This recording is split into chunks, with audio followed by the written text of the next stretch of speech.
ভারতের বায়ুসেনা কিনতে চলেছে 114টি মাল্টিরোল ফাইটার এয়ারক্রাফট MRFA। 114টি যুদ্ধবিমান কিনে ভারতের বায়ুসেনাকে মজবুত করতে চলেছে। ভারতীয় বায়ুসেনায় পুরনো যুদ্ধ বিমানগুলিকে অবসরে পাঠিয়ে সেই জায়গায় নতুন যুদ্ধবিমান নিয়ে আসতে হবে, না হলে বায়ুসেনা দুর্বল হয়ে পড়বে। ভারতের বায়ুসেনায় এই মুহূর্তে 31টি স্কোয়াড্রন আছে। এবছর কমে তা 30টি স্কোয়াড্রনে দাঁড়াবে। তার জন্য দ্রুত ভারতের যুদ্ধবিমানের সংখ্যা বাড়াতে হবে। তারই জন্য 114টি MRFA যুদ্ধবিমান কেনার আলোচনা চলছে। এই 114টি যুদ্ধবিমান কিনতে খরচ পড়বে $20 বিলিয়ন।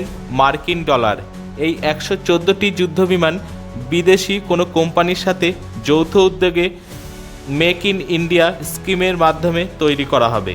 18টি যুদ্ধবিমান বিদেশ থেকে কিনে আনা হবে, 96টি ভারতেই তৈরি করতে হবে। এছাড়াও ভারতের বায়ুসেনা কাজ করছে advance medium combat aircraft MCA যুদ্ধবিমানের ওপর।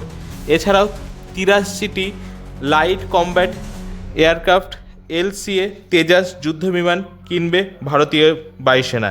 এই মুহূর্তে বায়ুসেনা তাদের স্কোয়াড্রনে 35টি স্কোয়াড্রন বানাতে চাইছে।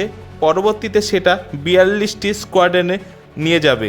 ভারতের একটা সময়ে মেরুদণ্ড যুদ্ধবিমান MiG-21, জাগুয়ার, মিরাজ 2000 এবং MiG-29 এই যুদ্ধবিমানগুলি পুরনো হয়ে গিয়েছে। তার জন্য এই যুদ্ধবিমানগুলিকে বাতিল করে নতুন যুদ্ধবিমান বায়ুসেনার প্রয়োজন।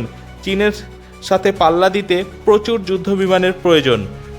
এই মুহূর্তে চীনের 2800টি যুদ্ধবিমান আছে। এছাড়াও চীন ষষ্ঠ প্রজন্মের যুদ্ধবিমানের ওপরে কাজ করছে। এই বাতিল হয়ে যাওয়া যুদ্ধবিমানের পরিবর্তে 114টি নতুন যুদ্ধবিমান বায়ুসেনায় আনলে তবেই বায়ুসেনা শক্তিশালী হবে।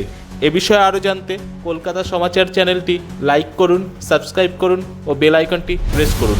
ধন্যবাদ।